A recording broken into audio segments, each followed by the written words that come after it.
una alumna en prácticas, pero al final he decidido poner más de una, de la misma alumna, porque realmente son muy significativas las preguntas de Susi. Entro así, digamos, a la rápida, porque me hacía gracia la manera que tenía esta chica de preguntar, ¿no? Ella era muy inquieta, ella era una alumna de ciclo formativo que tenía unos 30 años. Las demás tenían 20, 21, 22. Ella era un poco más mayor. Entonces, ¿qué pasa? Que ya había trabajado en alguna escuelita de apoyo y tenía una experiencia de vida mayor que las otras chicas.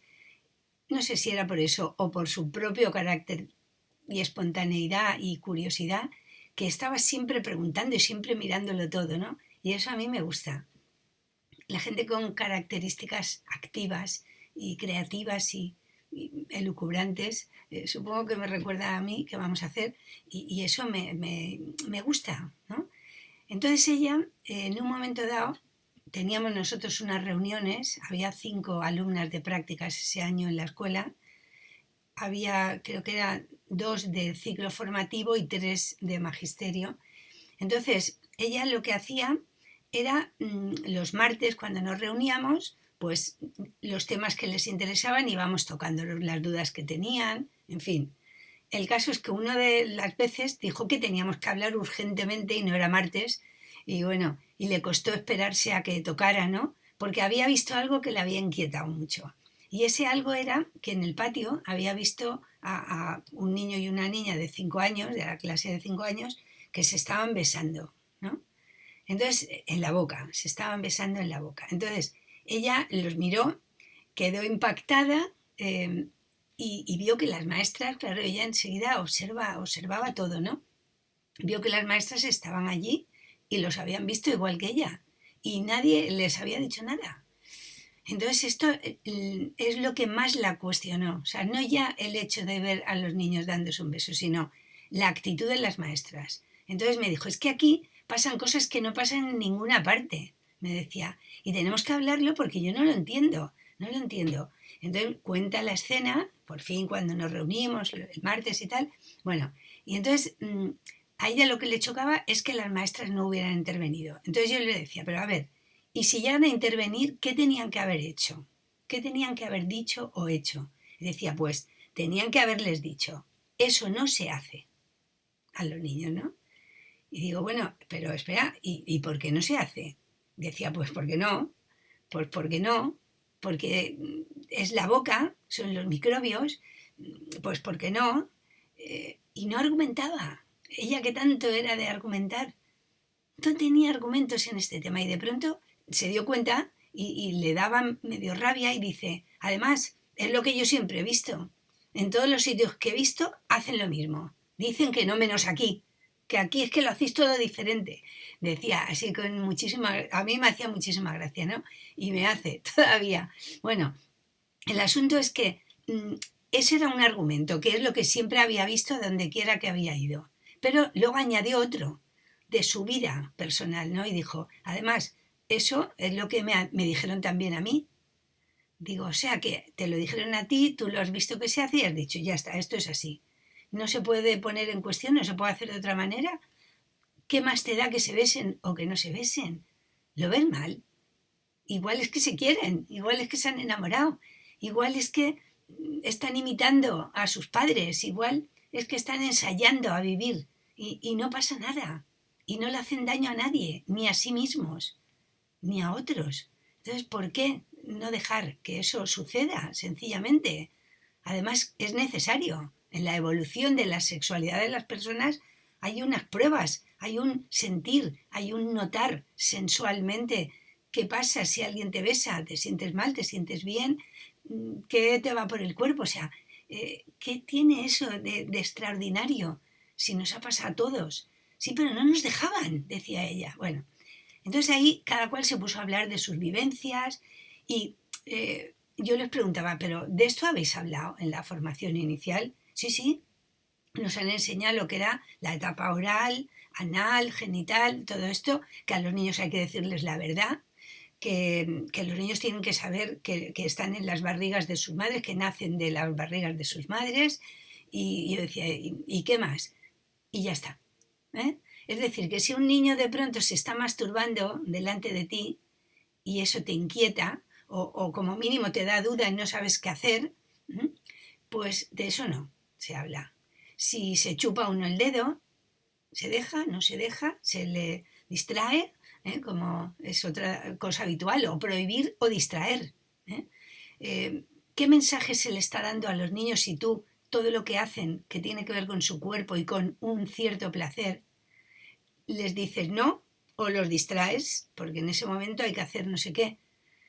Pueden pensar, esto no gusta, esto no está bien. Y pueden ponerle un tinte de malignidad o de maldad a un hecho que es absolutamente natural y digamos que lleva su camino de placer, que si no se interrumpe, eso es como debe ser, hay que probar. Entonces, Susi se alteraba mucho con esto, las otras también, y hubo que estar varias veces, varias sesiones, hablando de esto y leer algunas cosas y seguir pensando, ¿no? Costaba mucho, la resistencia era enorme porque lo habitual es el no, lo habitual es prohibir y así ahí, como si dijéramos, se erradica el posible problema, ¿no? Por lo menos la maestra se lo quita de la vista. ¿Y qué pasa si se besan? Les decía yo. Y se ponían malas con eso, ¿no? Bueno, otra de las cosas que pasaron, no sigo con esto, porque me interesaba que vierais qué batería de preguntas traía Susi y cómo motivó a las demás, ¿no?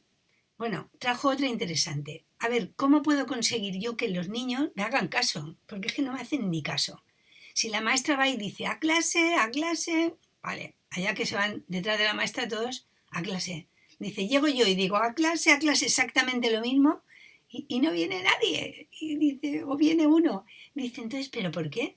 Si somos dos personas mayores en la clase, ¿por qué le hacen caso a ella y a mí no? Entonces, eso nos llevó a hablar del vínculo que el niño establece, cada niño con la maestra, ese vínculo de confianza, de respeto también, como de respeto a esa autoridad que en la clase es su punto de referencia, les cuida, les da seguridad, pero también si hace falta los para y se han de dejar parar. Es todo un aprendizaje ese, ¿no? Entonces, claro, ella quería, por arte de magia o por el tamaño, ya que soy grande, me tienen que hacer caso, ¿no? No va de tamaño esto, va de vincular con confianza y con respeto, va de ir interiorizando las normas, va de dejarse llevar por la maestra que te da muchas buenas cosas y también te da algunos frenos que también son buenas cosas, ¿no? Entonces se habló de lo que era la ley y por qué hacía falta para sacar a los niños del principio de placer. Un niño no puede estar siendo un bebé toda su vida y creyéndose que aquí me las traigan todas, tengo derecho a todos, soy lo mejor, soy el mejor.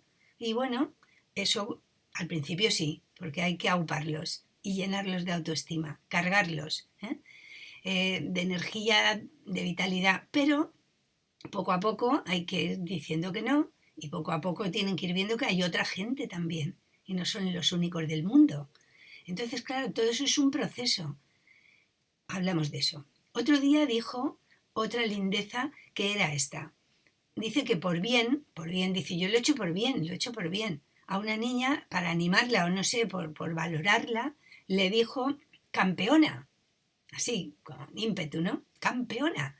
Y entonces la maestra le había dicho, bueno, está bien que la animes si te parece que hace falta que se le anime a esta nena, pero igual no hace falta que sea campeona, que parece que habla de ganar, de competir, de triunfar. No hace falta ese tipo de lenguaje competitivo porque sencillamente pueden mirarla, sonreírle o decirle, me ha gustado esto, o algo, lo que en ese momento se te ocurra. Entonces se emprendió el tema del lenguaje que se usa en las escuelas. Un lenguaje que puede ser desde un lenguaje competitivo, como sería este caso, al lenguaje sexista, al lenguaje amenazante y cortante, y que todo sea disciplina y que todo sea ley y que no haya otro tipo de acercamiento con otro tipo de lenguaje vincular, de escucha, de estar a gusto, de estar bien, ¿no? De confianza. También hay lenguajes todavía peores, que son un lenguaje desvalorizador, cuando al otro le quitas mérito, no le pones, se lo quitas. El lenguaje sobreprotector, el lenguaje incluso ñoño, bobo, ¿no? Y en eso estábamos cuando una de las chicas, no me acuerdo cuál de ellas, pero bueno, una de ellas dijo, entre lágrimas, se afectó, ¿no? Al oír lo del lenguaje desvalorizador, se afectó y dijo que a ella le había dolido muchísimo que de pequeña, ella, según ella, era muy llorona, ¿no? Y de hecho estaba llorando mientras lo decía, pero que de pequeña era mucho más llorona, ¿no? Entonces una de las maestras que tuvo le dio por decirle, tú no llegarás a ningún sitio. Si tú eres tan llorona, es que eres floja, es que eres débil, entonces tú tienes que ser más fuerte. Entonces, al decirle como vaticinio, tú no llegarás a ninguna parte, o a ningún sitio, creo que dijo, entonces, ¿qué pasó? Que ella se lo creyó. Y entonces eso le estuvo pesando cada vez que tenía que dar un examen, cada vez que le tenían que preguntar, pensaba que no iba a poder y que se iba a poner a llorar, y de hecho muchas veces, según decía, lloraba, ¿no? Bueno, entonces esto le había marcado tanto que ella pensaba que ni sería maestra nunca, ni sería nada, que no podría llegar a ningún sitio como la maestra le había dicho. Entonces hablamos de los lenguajes, ¿no? Entonces las otras chicas, ya no Susi, las otras sacaron otros temas a partir de ahí. Las peleas, las burlas, cuando un niño es líder, cuando un niño siempre va con otro pegado de una manera simbiótica, qué hacer en determinados momentos si un niño no te va, te cuesta relacionarte con él, ¿qué haces? ¿Qué haces? ¿No? Entonces íbamos anotando las preguntas y íbamos tocándolas en los ratos esos que se quedaban muy cortos, ¿no? Yo creo que a mí me hicieron pensar, aparte de que me renovaron la cabeza, porque de pronto las veía, digamos, tan jóvenes y tan jóvenes y con dudas de otro momento. O sea, que yo pensaba que eso ya se tendría que haber tocado en su formación inicial y lo tendrían que tener claro. Me daba la sensación a mí, pero me hicieron pensar en la formación inicial y en, digamos, los agujeros que también tiene por ese afán seguramente de tocar muchos temas y muy rápido, asignaturas cortísimas, cuatrimestrales que pasan en nada, la costumbre de la gente de cada vez leer menos y negarse a leer muchas veces, la dificultad que tienen los profesores de hacerles ver al alumnado, digamos, que es absolutamente vital que lean, que entren en lo que los autores, los pedagogos han vivido y quieren aportar para poder estar de acuerdo o estar en contra, para tener argumentos, para saber de los niños, ¿no? La gente que está estudiando para estar con niños, sean de magisterio, sean de pedagogía, de psicopedagogía, de ciclo formativo a otro nivel, o sea, no pueden dejar de querer entender a un niño y cómo entonces hacer los temas de psicología evolutiva. Haciendo un trabajito o dos, haciendo un resumen de un libro, no. Es mucho más. La psicología evolutiva tendría que ser un eje. Todo el tema afectivo, que es lo que mueve a los niños y es lo que les lleva a estar ilusionados con vivir y con aprender o no, no se puede tocar como una leccioncita sin más. Todo el tema grupal, todo el tema de la subjetividad, de la identidad, todo el tema de la creatividad, de cómo acercar a los niños a la cultura. O sea, hay una cantidad de temas. La literatura, yo he tenido alumnado de prácticas que cuando hablaban de leer se sobresaltaban, porque decían, es que realmente yo tengo que ahora mismo hacerme cargo de una clase y yo no sabría cómo enseñarlos a leer. Yo decía, pero bueno, pero no lo habéis trabajado, esto no lo habéis estudiado. Y decía, sí, pero poco nos dijeron lo que era el constructivismo, lo que era no sé qué. O sea, en un momento dado se ven a falta de saber qué secuencia, qué pasos posibles, cómo acercar al niño a la lectura. No es un tema banal. La lectura y la escritura son temas madre, son temas básicos. Entonces, claro, yo creo que para estar con los niños, acompañarlos, comprenderlos, entender su mundo afectivo, su mundo interior, también entender qué te generan a ti en tu mundo interior, las cosas que ellos traen y que plantean. Entonces, claro, son temas que hace falta trabajarlos teóricamente y luego contrastar con la práctica y seguir. Una formación inicial potente, pero una formación continua que uno se la crea, que no te tenga que obligar nadie para darte puntos o yo que sé para qué. No, no, que tú la necesites y la quieras y la lleves a término, ¿no? Entonces, estuvimos hablando también de la formación con las alumnas, a ver lo que ellas veían que les faltaba y eran cosas. Entonces, ¿cómo podríamos ir mejorando esto? Tendríamos que irlo pensando, ¿eh? Porque son muchas las generaciones que están pasando y que están, a falta de sujetarse en las raíces y en lo importante, se están sujetando en las ramas, es decir, en lo técnico o en lo tecnológico.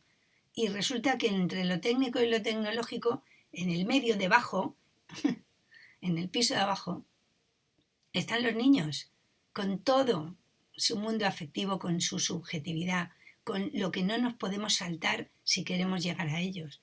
Entonces, he traído las preguntas de Susi y lo que se generó en ese primer, porque me parecían significativas para plantearnos este otro tipo de reflexión sobre la formación.